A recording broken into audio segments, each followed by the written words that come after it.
Ok, test Tesla Model Y, Model Y, long range, napęd na 4 koła. Przed chwilą jeździłem long range'em z napędem na tylnie koła i powiem tak, że moc jest tam wystarczająco.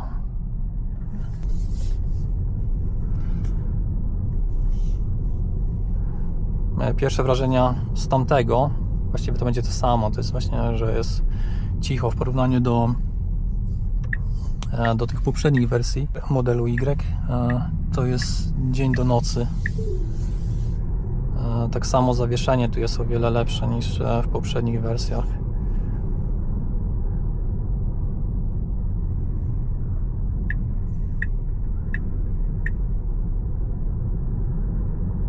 A zawieszenie nadal jest sztywne, ale nie aż takie, no tam to było tragiczne po prostu, zresztą tam było mnóstwo problemów jakościowych. Kolejna rzecz, która mi się podoba, to układ kierowniczy. Jest naprawdę bezpośredni i dość fajnie wyważony.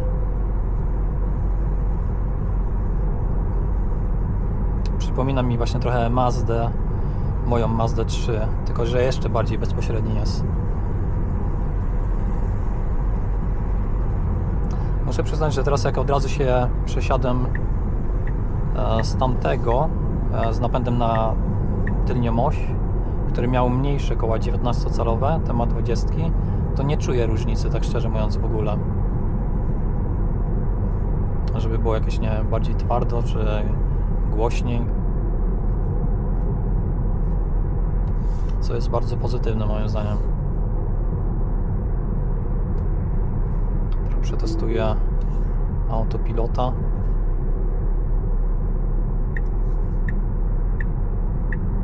Sam zmienia pas. Nie wiem, czy to aż tak mi potrzebne, ale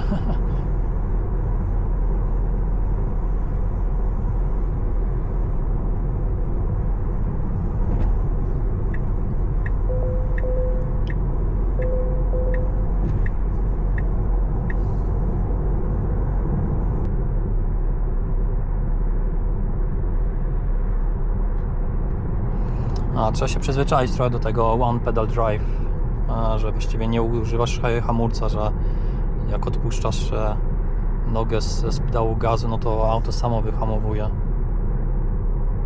Ale to dosyć szybko się można przyzwyczaić. Uważałem, że tak przy większych prędkościach, nie wiem, po 15 minutach już zbytnio nie zwracałem na to uwagi.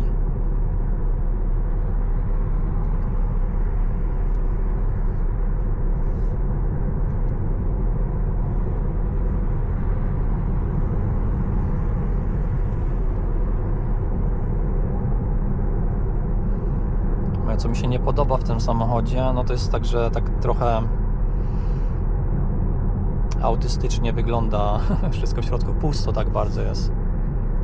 Brakuje finezji. Ale materiały są naprawdę na rewelacyjnym poziomie. Tutaj nie ma ani jednego twardego plastiku, nawet na dole tam w tych miejscach, gdzie można butelki na drzwiach, jest miękko, jeszcze jest wyłożony w środku. Także duży plus za materiały.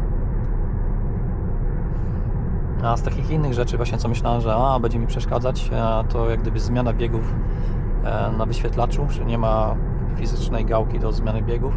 W ogóle mnie to nie przeszkadza. Od razu się przyzwyczajasz.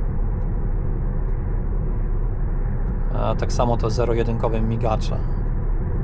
Że nie jest tak jak w zwykłych samochodach, że jak naciśniesz lekko, to ci miga tam 3 czy 5 razy, zależy jak sobie ustawisz w systemie, a jak pociągniesz do końca, to miga, dopóki się kierownica nie wyprostuje albo sam nie odwołasz. Tu jest, że naciskasz raz i miga ci aż zmieni pas. Jak na razie nie pomylił mi się system ani razu. I zdecydowanie lepszy to jest niż w modelu 3, gdzie w modelu 3 są te głupie przyciski. Śmieszną taką recenzję widziałem na YouTubie, że ktoś powiedział, że Przyzwyczaiłem się do tych migaczy na kierownicy po jakichś tam 5000 km. Ja mówię, jej, po 5000 km to ja się mogę przyzwyczaić do smrodu w samochodzie. To pomyślcie sobie tak, że jak ktoś zdaje prawo jazdy, to jest to przez te 30 godzin, co jeździsz, tam może jest, nie wiem, może 35, to nie wyjeździ 5000 km. To pomyślcie sobie, że ktoś, kto zdał prawo jazdy, nadal nie potrafi używać migaczy, bo za mało wyjeździł. Kurde, źle pojechałem. No, tam jest rondo.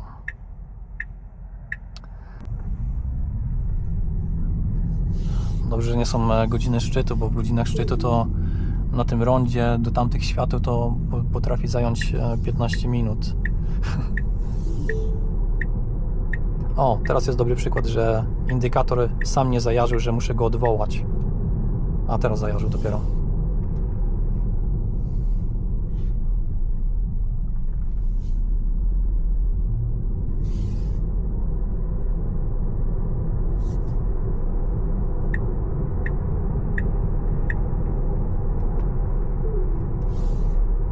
A jeszcze powiem, jak jest na autostradzie. Na autostradzie, jak się jedzie mniej więcej 160-150 km na godzinę, to ten właśnie bezpośredni układ kierowniczy robi, że jest tak dosyć, nie wiem, nerwowo, bym powiedział, że normalnie w samochodach czym prędkość się bardziej rośnie, tym układ kierowniczy robi się bardziej, jak to powiedzieć, mniej bezpośredni, a tutaj jak gdyby tak za bardzo to się nie dzieje. A jeszcze zaznaczę, że to nie ja jechałem 160 na godzinę, tylko pan Stanisław z Warszawy. Bezdomny pan. Podobno też niedawno zmarł.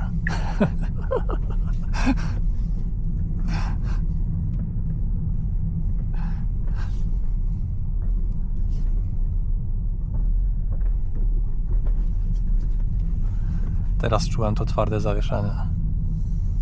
Ale moje to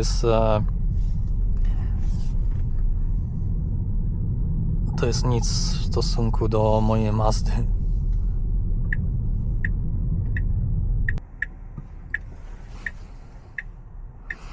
A to o materiałach mówiłem właśnie, że są wszędzie miękkie, tu jest miękko, tu są bardzo dobre materiały, tu jest fajna wstawka, no wszędzie tu jest bardzo mięciutko.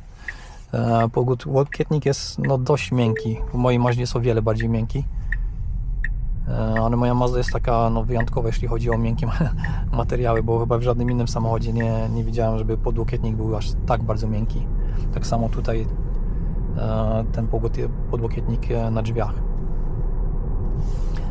a tu jest, no, to jest wysoki poziom.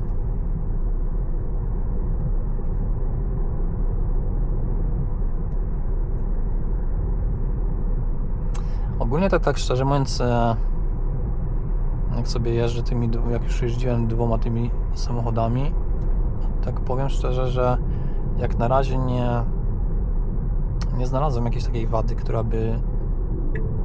która by mnie zniechęcała do tego auta. Naprawdę mi się bardzo wygodnie siedzi. Jeden z bardziej wygodniejszych foteli. Super widoczność.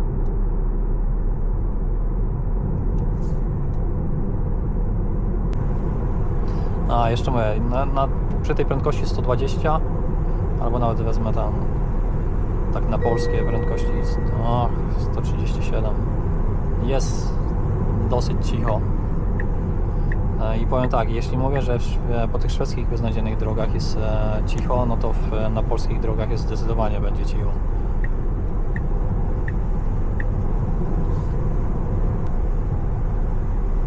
Właśnie polski asfalt to jest taki asfalt, taki właśnie czarny.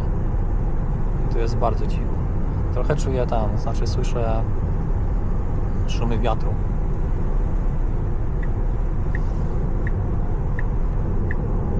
Tu też swoje robią podwójnie klejone szyby, teraz są i z przodu i z tyłu.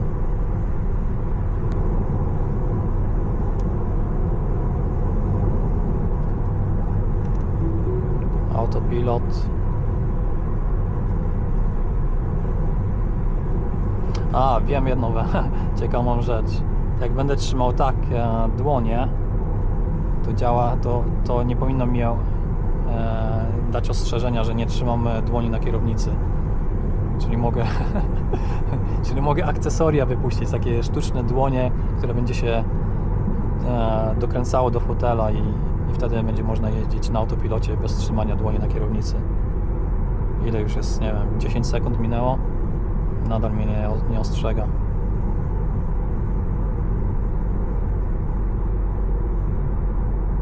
Dosyć prosto do szukania. Wiadomo, że nikt nie będzie jechał tak. Mega dobrze mi się jeździ. Jeszcze mam zamiar przetestować Xpeng G6. Też myślałem nad Zeekr 7X. O dachu jeszcze nie wspomniałem. Dach teraz jest chyba, nie wiem, z jakieś 25 stopni u mnie. Właściwie nie czuję, że się nagrzał. Jest spoko, tylko wiadomo, to jest trochę tak pochmurnie.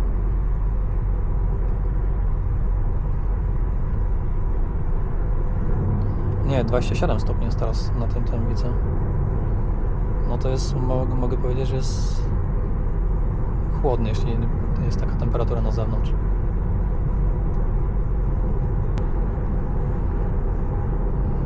A, jeszcze mogę powiedzieć o tym, że mimo, że auto jest duże, to i tak mi się dobrze nim manewruje. Jak jechałem tym poprzednim u siebie w garażu, gdzie mam dosyć spory problem, żeby zaparkować, to parkowało mi się tą Teslą lepiej, może dlatego, że jest, nie, wyżej się siedzi i więcej się widzi i lepsze kamery są, chociaż u mnie też są dobre kamery, ale jakoś tak, nie wiem, mi się wydaje za to, że chyba po prostu wyżej się siedzi.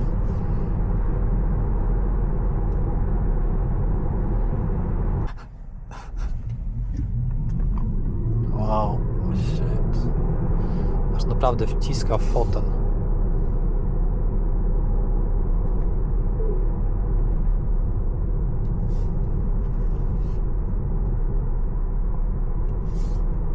Co prawda tak jest ze wszystkimi tymi elektrykami. Teraz pojadę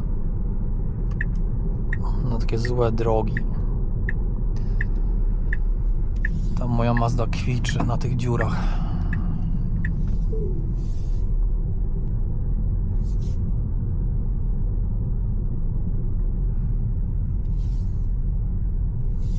Co on robi? Ale debil.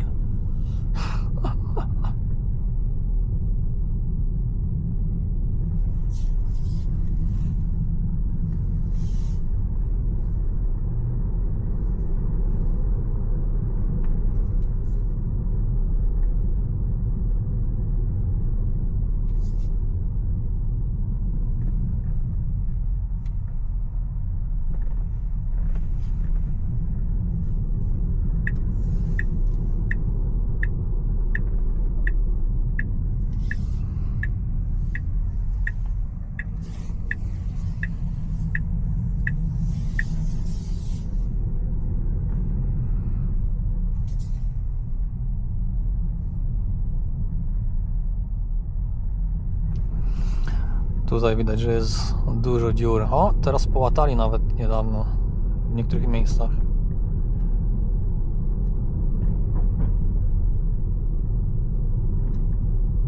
A też tak, nie wiem, coś mi skrzypi.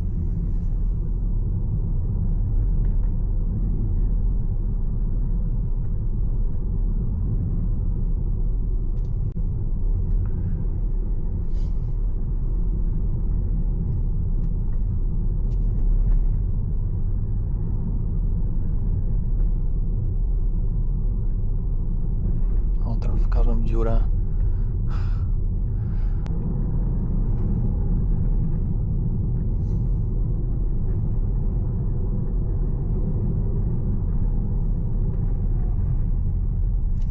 Też coś skrzypi tutaj.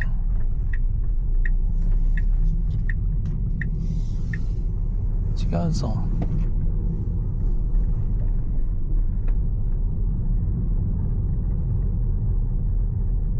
Ta deska skrzypi, ale jaja.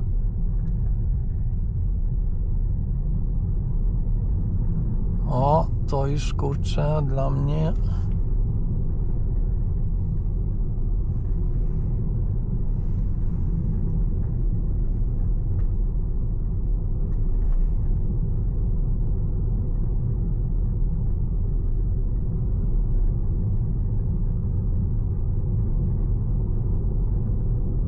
Ta, ale jaja. I w Mazdzie plastyki skrzypią. Nie chcę drugiego auta, które mi będą skrzypiały.